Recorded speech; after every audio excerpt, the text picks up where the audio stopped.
NBC Studios in Burbank. And Heath Later with Greg Kinnear.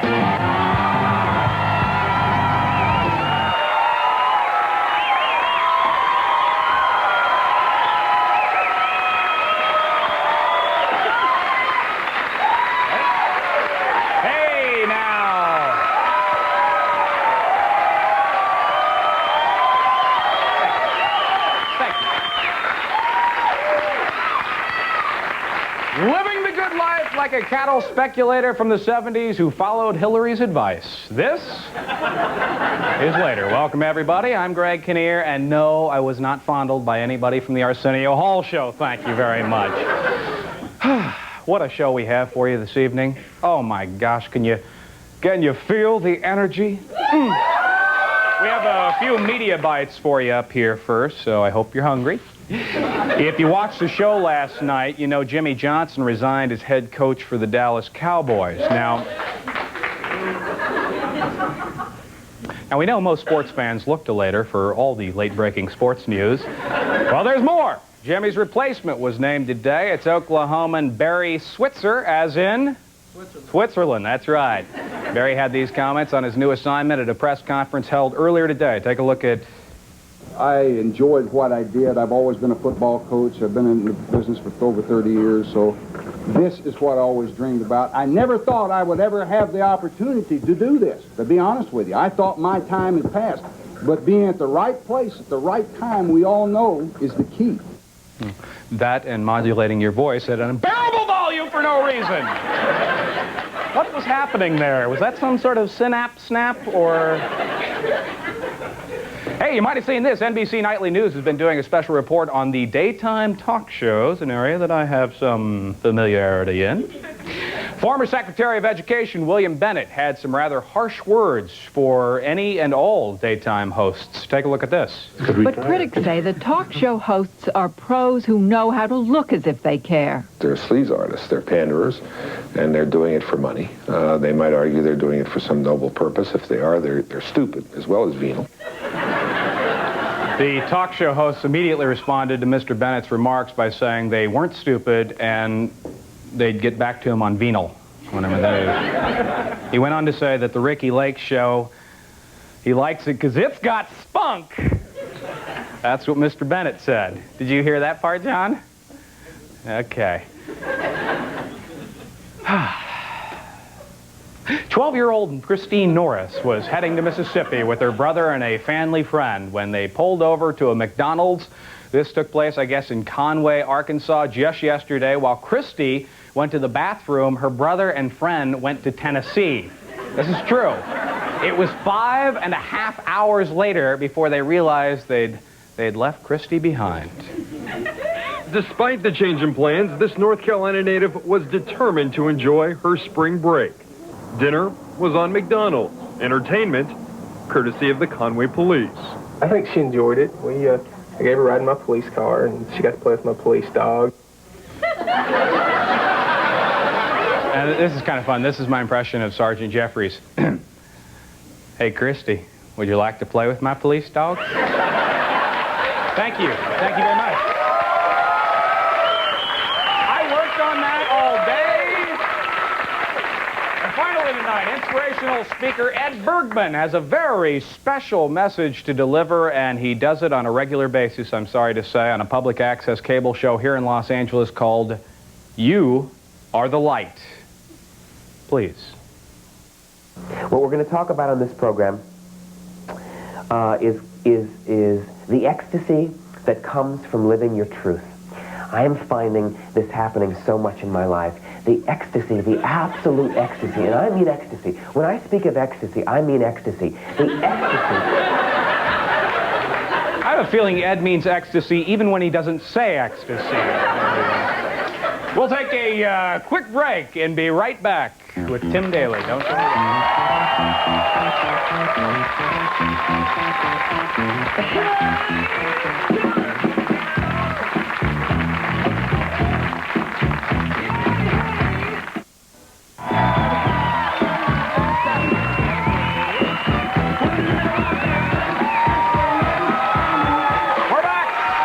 you are watching later.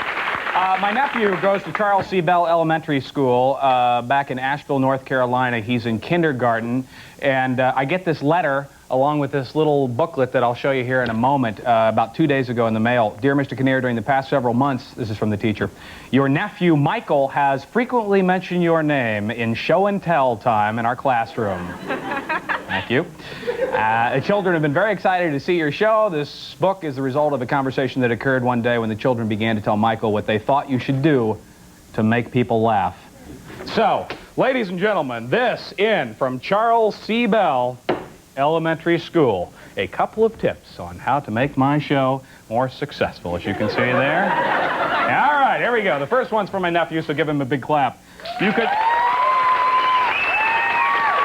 Thank you. We'll appreciate that. You could let me run the show for you, and I would use funny voices like Donald Duck. You just let Uncle Greg handle the show, Michael, all right? If I were you, I'd bump into somebody and make their tooth pop out. Works for Geraldo, right? Let's check this one out. This one from Michael. You need to be funny. I don't know how it works, but you need to be funny. Of course, the disturbing photo of a nuclear power plant here featured in the picture. This one is, oh, this is a good one from, well, it looks like Holly. Tell them funny things and silly jokes. You could try playing peekaboo, I see you. Remind me to try that when Tim gets out here. Take a look at this one from Steven. I would pretend to be a table and just do nothing. Hasn't worked for 4 weeks. I don't know why it would now. You could stick your tongue out and wiggle it around, then shake your leg and put your fingers in your ears. I do that already on Talk Soup. Okay. You need to watch my other show, young lady. Take a look at this one. If I were you, I'd dress up and bark like a dog, or dress up like a dog and bark, whichever you prefer. You should pretend to be a dinosaur and chase the woolly mammoth. Can we get Tim Daly to dress up in the woolly mammoth outfit before he comes out? I'll just chase him around, because he'll be dressed like the woolly mammoth. This one is from Tanya. You should wear a polka-dotted shirt and have the band play all the wrong songs. Hit it, boys! No band. You should make fun of people's clothes and say, you look like clowns. All right. And finally, you should dress up like a princess, find a king, and live in a castle.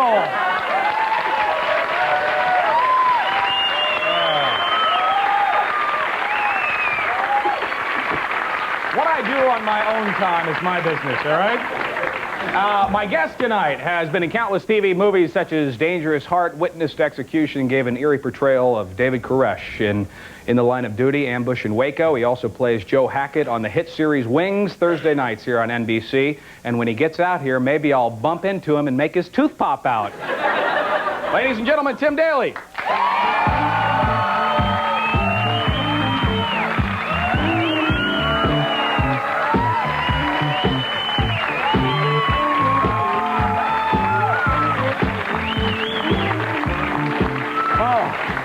Don't make me pop your tooth out. I thought there was a woolly mammoth in there, and I was trying to escape.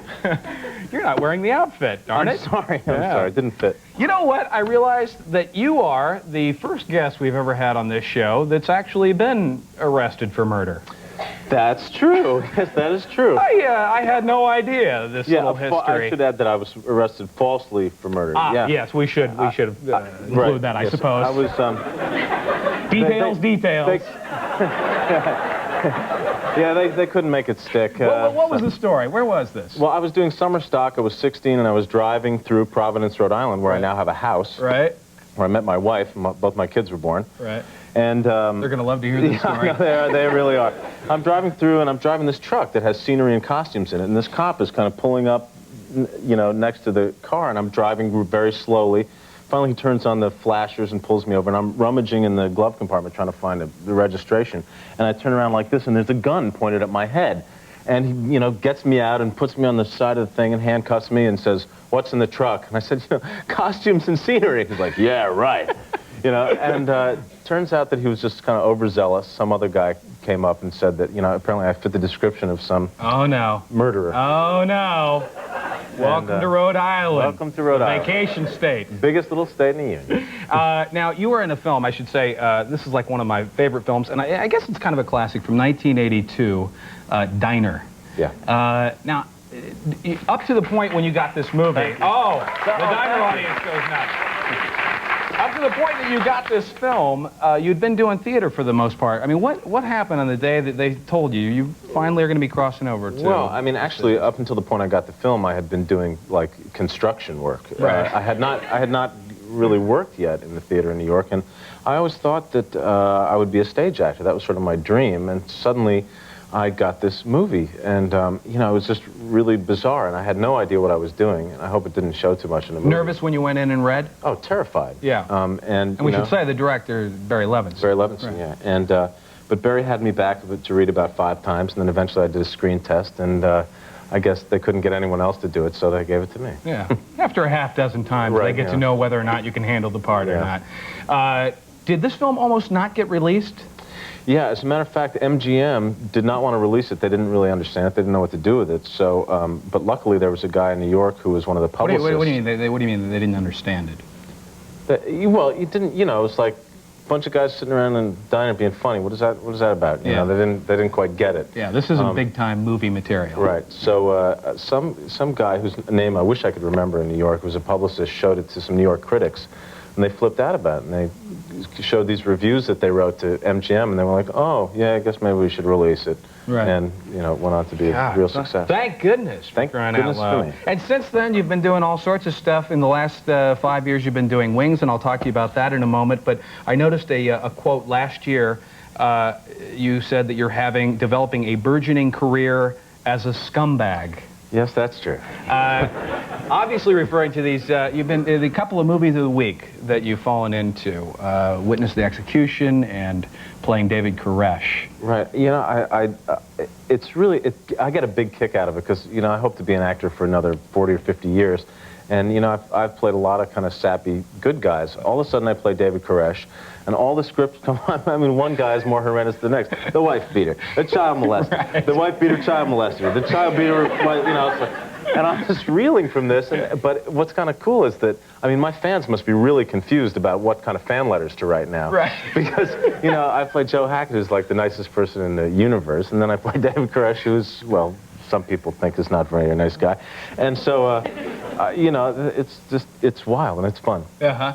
And was this a conscious decision to try and start to branch out from, were you afraid of getting typecast into the sitcom thing, or did just these particular roles happen to come up? You know, in the theater, I've really done a wide range of roles, and I hadn't really done that on television or in the films. And, you know, it's my philosophy about acting is that, you know, you try to explore as many areas of the human condition as you possibly can. And I never really thought of myself as a product. You know, I never wanted to see Joe Hackett dolls or lunchboxes or anything. Right.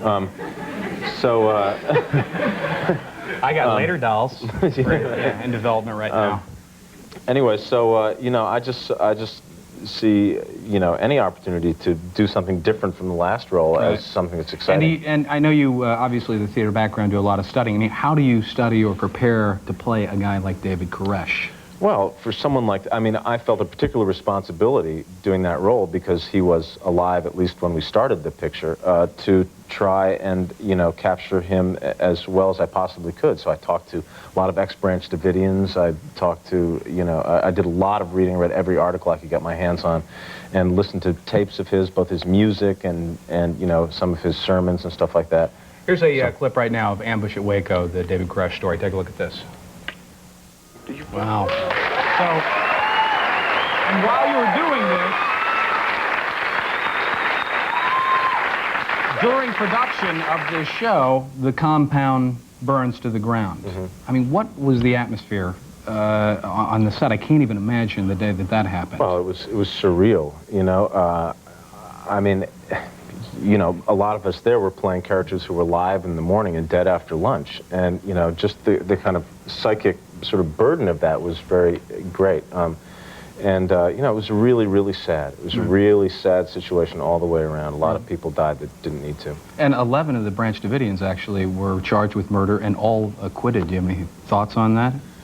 Well, you know, I hesitate to really talk about it in deference to the families of the ATF people who were killed, because sometimes it can be misunderstood. You know, those people were just following orders. They were doing the best that they possibly could, and it's a very complex situation. I don't know if we'll ever know the whole truth about it.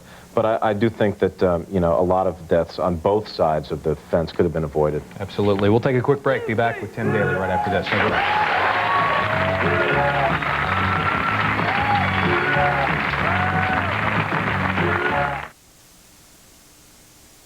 I know how my gifts disgust you. I don't know who's been telling you these things. It went so far as to reach for my checkbook. You know, Mimsy's answer for everything. Get out the old checkbook. It's a very endearing trait, actually. But then I hesitated, because I knew exactly what you'd think. Forget it, I told myself. He'll only hate you for it. Plain or no plain. Mimsy, Mimsy, Mimsy. We're back with Tim Daly. Now, that clip from Wings featured your sister, Tyne. Has that been confirmed? Is she really my sister? Because I love her. Yes. She is so good. No, it's true. Really? Oh, yes. Wow, I am honored. They should keep you in the know about these really, things. I know. Do you guys get a chance to perform often? That's the only time we perform together. We do perform quite often separately. So that would be not often. Not often. We perform often, just not together. Ah, got it. Got it? Got it, get it. There you go. Why not? Why don't you do more stuff together? Well, Family it's hard and to, all? I mean, you know, you got to find the right thing. I mean, it would be a little weird if we were playing, you know, love stuff together. That would be a little, I don't know about that. But, so... I guess you're right. Yeah. And what about the cast of Wings? You guys all get along pretty well? Is it a... Really, really well. Yeah. I mean, it's sort of exceptional. I can't imagine doing Aren't something there days, though, when you get in and you don't want to see these people, almost like regular family? I'm just filled with love tonight, aren't I? Yeah, you are. You want me to sling some dirt, but, I mean, there are, you know, the thing is that we're all really...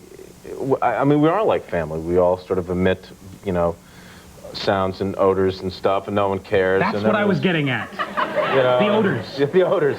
Yeah. Well, actually, they put a ceiling on my dressing room this year, which is a real bonus for me, because now I no longer get what wafts over Steven Weber's dressing room. Okay, we're starting to get we're where getting I there now, to aren't we? get. That's what he wants. Does he smell? No.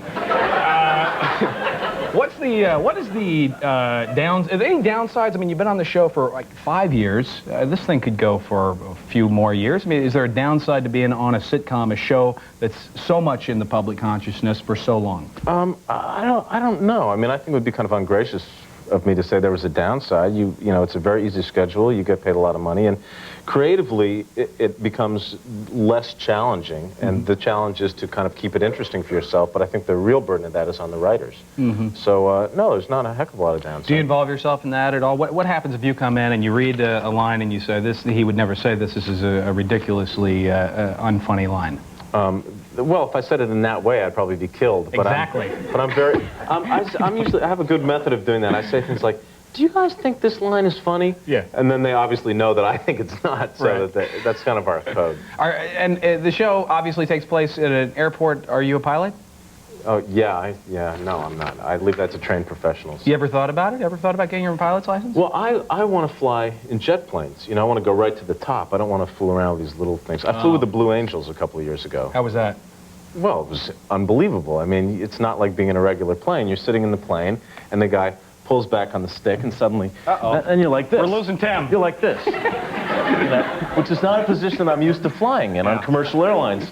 And so it was fantastic. Mayday, mayday. We'll take a break and be right back. Don't go away. Let me play among the stars. Let me see what spring is like on Jupiter.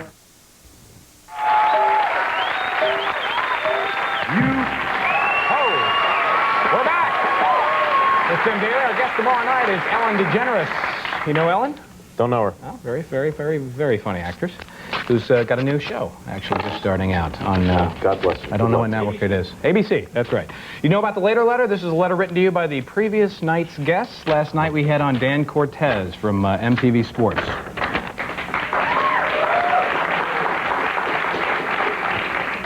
Tim, what's it like having a famous sister? Oh, There's wow. a question There's for a you. First of all, I want to ask Dan Cortez a question, and that is, are you really John Corbett? You know, from He looks exactly like him, They're doesn't the he? same person. Right. One of them was cloned and became the other one. I asked him last night, and he said yes.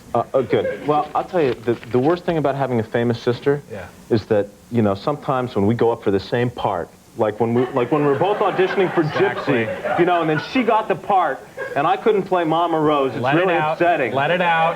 Bennett. It really hurts, okay? Tim Daly, folks, thanks for coming by. That's going to do it for us.